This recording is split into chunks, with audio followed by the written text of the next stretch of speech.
Hi dear friends, mind mirror with സമീറയിലേക്ക് എല്ലാവർക്കും സ്വാഗതം.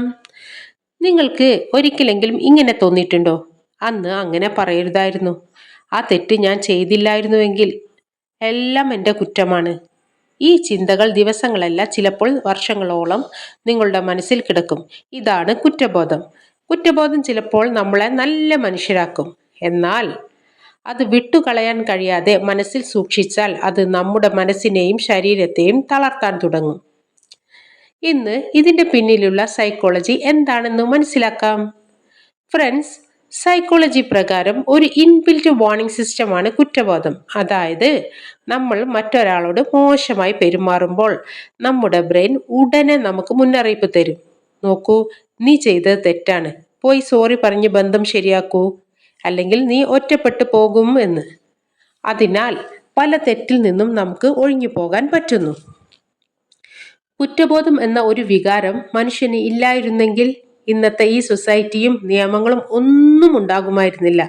ചുരുക്കത്തിൽ, നിങ്ങൾക്ക് കുറ്റബോധം തോന്നുന്നുണ്ടുവെങ്കിൽ അതിൻ്റെ അർത്ഥം നിങ്ങൾ ഒരു സൈക്കോപാത്ത് അല്ലെന്നും നിങ്ങളുടെ ബ്രെയിനിൽ മാനുഷിക മൂല്യങ്ങൾ കൃത്യമായി വർക്ക് ചെയ്യുന്നുണ്ട് എന്നതാണ്.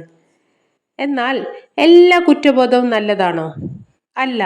സൈക്കോളജി ഇതിനെ പ്രധാനമായും രണ്ടായി തരംതിരിച്ചിട്ടുണ്ട്. നമ്പർ 1, നല്ല കുറ്റബോധം. ഇത് നമ്മളെ ശരിയായ വഴിക്ക് നടത്താൻ സഹായിക്കുന്നു. ഉദാഹരണത്തിന്, നമ്മൾ അറിയാതെ ഒരു സുഹൃത്തിനോട് ദേഷ്യപ്പെട്ടു, പിന്നീട് തോന്നി വേണ്ടായിരുന്നു എന്ന്. നമ്മൾ ഉടനെ പോയി അവനോട് ക്ഷമ ചോദിക്കുന്നു, ആ സൗഹൃദം വീണ്ടെടുക്കുന്നു. ഇത് നല്ലതാണ്.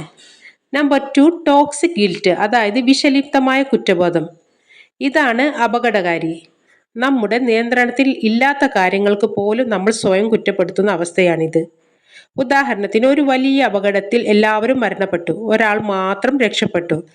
എല്ലാവരും പോയിട്ട് ഞാൻ മാത്രം എന്തിന് രക്ഷപ്പെട്ടു എന്ന് ചിന്തിച്ച് ജീവിതാവസാനം വരെ അനുഭവിക്കുന്ന കുറ്റബോധം. ഫ്രണ്ട്സ്, ഇനി നമുക്ക് കുറ്റബോധത്തെ എങ്ങനെ കൈകാര്യം ചെയ്യാം എന്ന് നോക്കാം. സൈക്കോളജി തരുന്ന ചില എളുപ്പ വഴികൾ ഇതാണ്. നമ്പർ 1, എഴുതി വെക്കുക. നിങ്ങളെ അലട്ടുന്ന കുറ്റബോധം എന്താണെന്ന് ഒരു പേപ്പറിൽ എഴുതുക. അത് ശരിക്കും നിങ്ങളുടെ തെറ്റാണോ അതോ സാഹചര്യങ്ങൾ കൊണ്ട് സംഭവിച്ചതാണോ എന്ന് ലോജിക്കലായി ചിന്തിക്കുക. നമ്പർ 2, നിങ്ങളുടെ നിയന്ത്രണത്തിലുള്ളത് എന്തെന്ന് തിരിച്ചറിയുക. അതായത് നിങ്ങളുടെ കയ്യിലുള്ള കാര്യം. ഒരാളോട് മോശമായി സംസാരിച്ചത്, അത് നിങ്ങൾക്ക് സോറി പറഞ്ഞ് തിരുത്താം. കയ്യിലില്ലാത്ത കാര്യം, ഭൂതകാലത്തിൽ സംഭവിച്ചു പോയ ഒരു നഷ്ടം അല്ലെങ്കിൽ ഒരു അപകടം, അതിൽ നിങ്ങൾക്കൊന്നും ചെയ്യാനാകില്ല, അതുകൊണ്ട് അത് വിട്ടേക്കുക. നമ്പർ 3, സ്വയം ക്ഷമിക്കുക. ഇത് വളരെ പ്രധാനപ്പെട്ടതാണ്.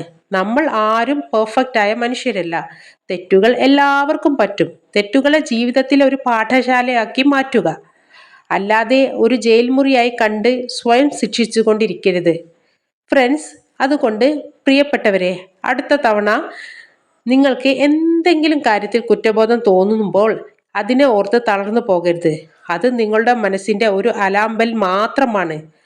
അലാം ബെൽ കേൾക്കുമ്പോൾ വണ്ടി കൃത്യമായ ട്രാക്കിലേക്ക് തിരിച്ചു വിടുക, അല്ലാതെ അലാം അടിക്കുന്നത് കേട്ട് ചെവിടും പൊത്തി ഒരേ സ്ഥലത്ത് തന്നെ ഇരിക്കരുത്. ഓർക്കുക, കുറ്റബോധം നമ്മളെ നല്ല മനുഷ്യരാക്കാൻ ഉള്ളതാണ്, തളർത്താൻ ഉള്ളതല്ല. തെറ്റുകളിൽ നിന്ന് പഠിക്കുക, മുന്നോട്ട് പോവുക. Okay, it's me Sameera. You are watching mind mirror വിത്ത് സമീറ. നിങ്ങളുടെ മനസ്സിന്റെ കണ്ണാടിയിൽ വീണ്ടും കാണാം. അതുവരേക്കും ബൈ. Thank you.